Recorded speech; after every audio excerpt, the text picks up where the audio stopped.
Oseo. Oseo. Cherokee greeting. Magnam Urvi Bayasi. In the beginning, vast reality is immersed in water. That begins my theme.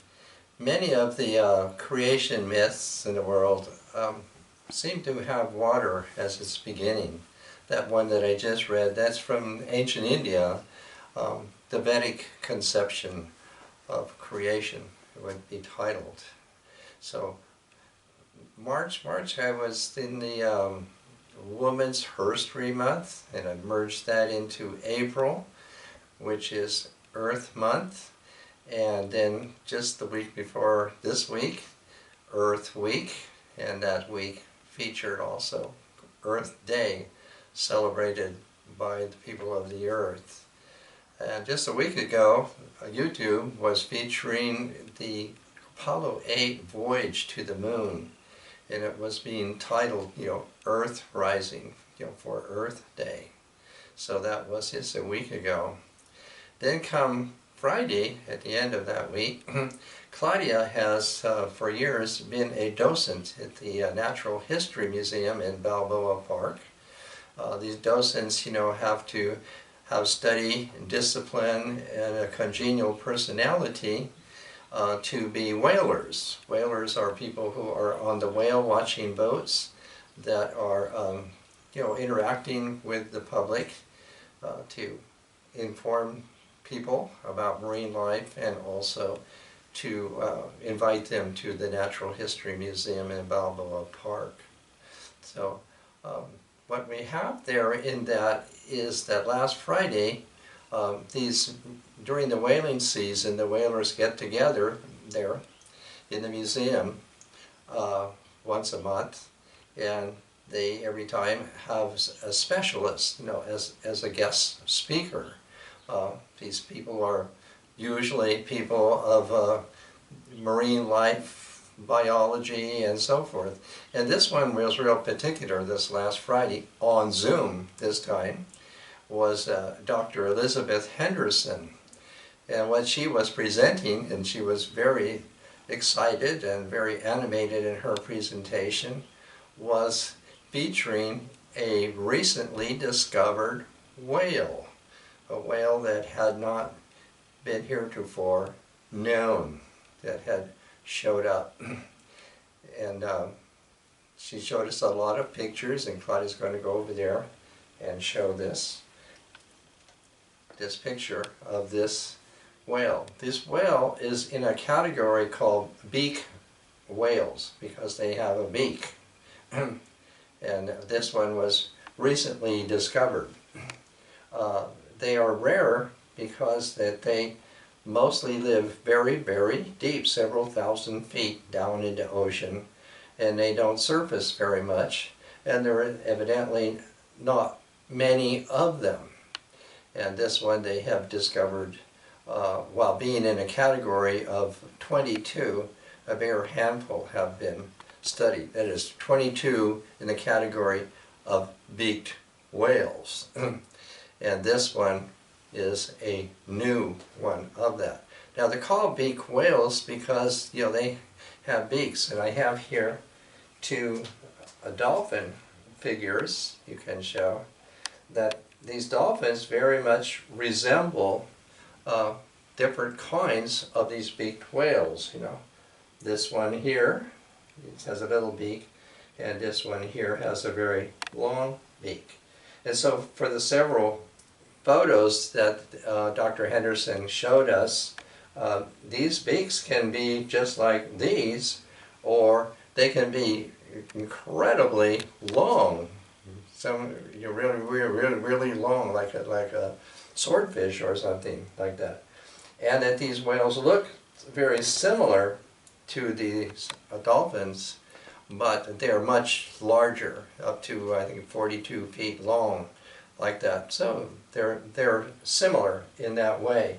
When you go back here to this photo of it, what also particularly distinguishes these kind of whales here, it'd be hard to see, but right there at the tip, there are two little teeth that are erupting from the gum, from the jaw.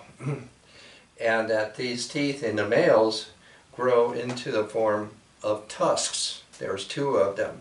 And she said sometimes they are so long they even curl over the snout. And that, like other animals who have tusks and things like that, the males seem to combat each other for the female. Now, what they also think of these kind of whale, that they go back to 15 or 20 million years ago, when whales had teeth, and of course I think wolves were actually whales. The wolves came into the ocean and became whales. So later whales, dropped the use of having dentures like that and used different methods for eating.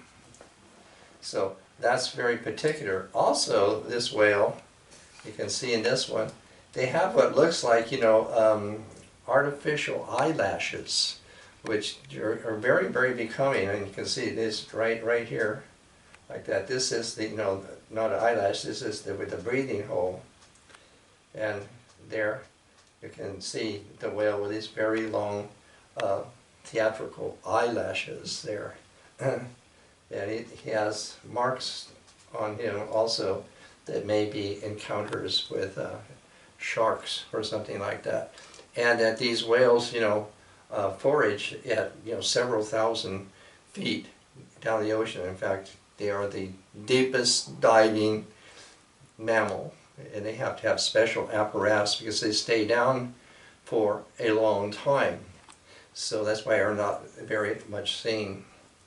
And these whales have been discovered off the west coast of Mexico.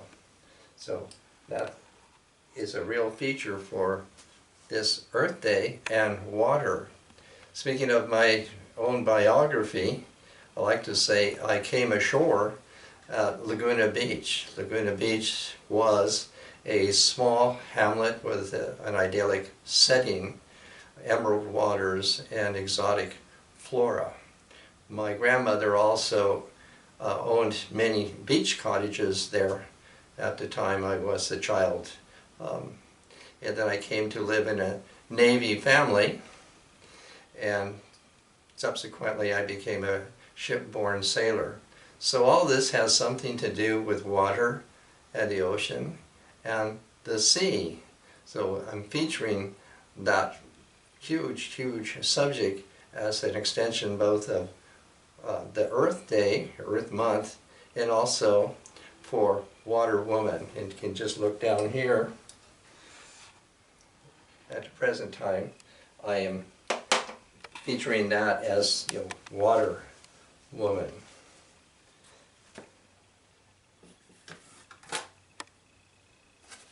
Let me start off with this little piece. You can just go over here for a minute and see Coyote is sitting over there.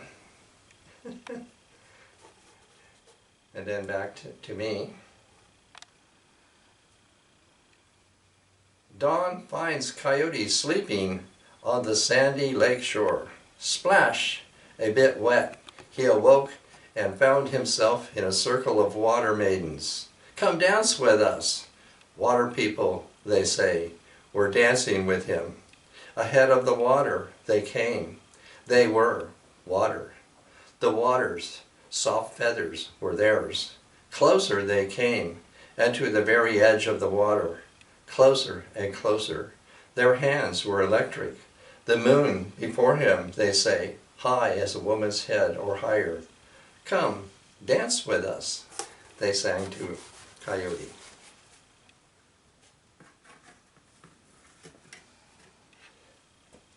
So all of these kind of things that we involve our memory or mind or consciousness with water. And again in the creation myths, that the earth was covered with water before land became apparent. In my story last week, the duck brought up the land. I can go over here and look at this piece here. This is Moana. last year or 2 years ago. It was that Walt Disney movie of Moana. And they really put a lot of Polynesian history and lore into the movie. A lot of that lore, like Native Americans, had been suppressed or not allowed the public to know, but that the producers of that, because Claudia talked to them at the time, you know, definitely made what we're going to call like an amalgamation of Polynesian views of this kind of history. Moana is the ocean. Moana Nui is the great ocean there. And so just for that one, I would say, the foam of the sea, the foam of the sea, the pure white foam of the sea. Now, who knows better how to sing? Who knows better now how to dance than I who have tasted the foam of the sea, the pure white foam of the sea. That's what goes with that. And here, if you can come over here with this piece, for this piece also, I am saying this in Hawaiian, Moana. Eka Moana nui kai ho hano, e lana male kau mau ale. O thou great ocean, thou deep seas, might your waves flow buoyantly. Eka makani nui ikaika, epa kolonahe malai o e. O thou great wind blowing, breathe softly and quietly. O ka wahani i wai, alola. O thou woman of the broad waters, my ho'opa, let nothing bar your way. Ama you anoa. So there we can have some features that have continue to come down to us, you know, in this way, you know, through this. Now I'm going to go up here to my main feature. This is my drawing here, and this is my drawing for the mythical figure. Aphrodite is the goddess of the sea.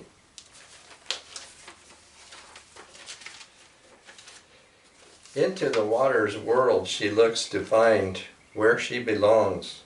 She found the answer. It is herself. She is wet.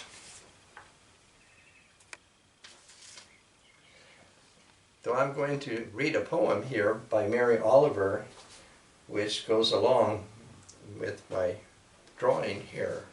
And again, this is her flaming body.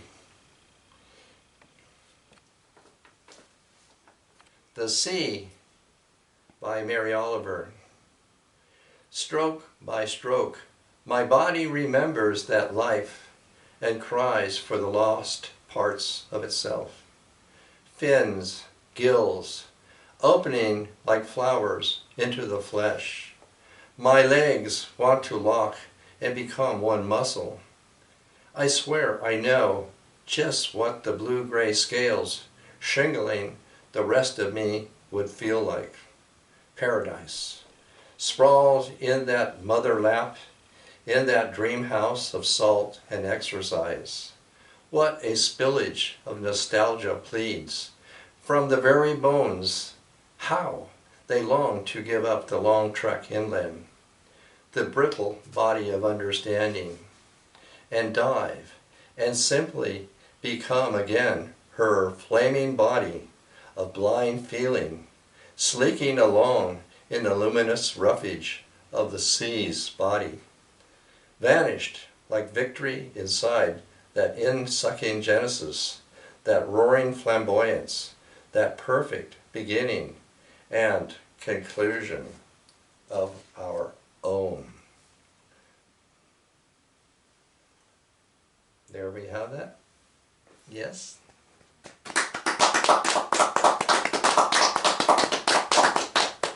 Thank you very much.